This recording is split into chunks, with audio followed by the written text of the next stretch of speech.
बोली बोली थावे वाली मैया की। म्यूजिक डायरेक्टर एनके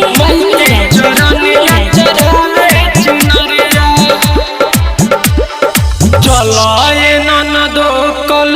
तैयारिया मई के चरनिया चढ़ावे चुनरिया चलो ये ननदो कल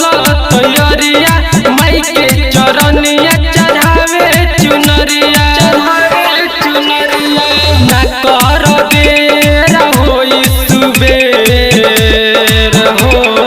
ना कर बेर होई सुबेर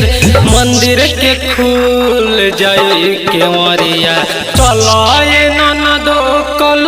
तैयारिया मई के चरनिया चढ़ावे चुनरिया चलो ये ननदो कल तैयारिया मई के चरनिया चढ़ावे चुनरिया mix by Shailendra Kumar DJ NK Neeraj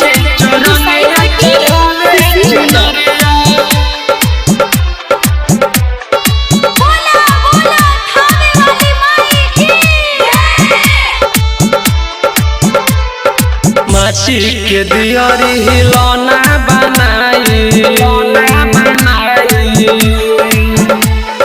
माटी के दियारी हिलौना बनाई सझिया सवेरे 9 दिन बराई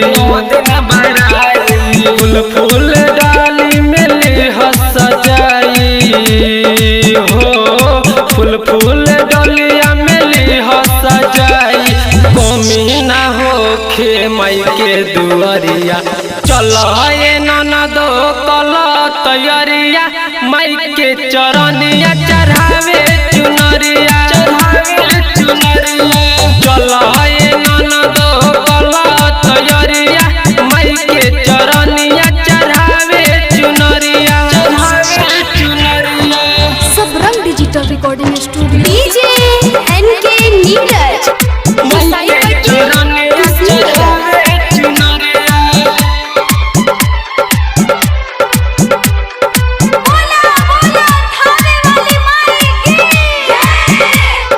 मन जो गनन दो तू मंगली हबारहू मन जो गनन दो तू मंगली हबारहू साथे चला पूजी हमाई के चरण हो के से रंजिता गा के सुनावस हो के से रंजिता गा के सुनावस अजय बन गइले पुजरिया चलो ये ननदो कल तैयारिया मई के चरनिया चढ़ावे चुनरिया चलो ये ननदो कल तैयारिया मई के चरनिया चढ़ावे चुनरिया Sabrang digital recording studio Sangrampur.